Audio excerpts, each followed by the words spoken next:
كوتش استغل تواجدك معنا لاسالك كسؤال اخير. واش حسين عموته تلقى بعض العروض؟ يعني سمعنا هنا وهناك بعض العروض ربما تلقاها حسين عموته لتدريب منتخبات اخرى غير منتخب الاردن. طبعا لا لانه انا العقد ديالي ساري مع المنتخب الاردني.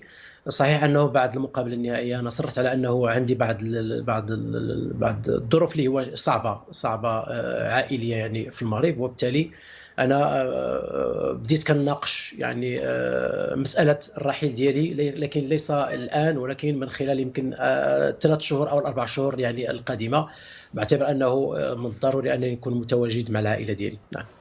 شكرا لك حسين عموته على الإيضاحات وعلى تواجدك معنا. كنت معنا مباشرة من الخميسات، وهنيئا لك ولنا بإنجازك وبتألقك إطار وطني. شكرا لك.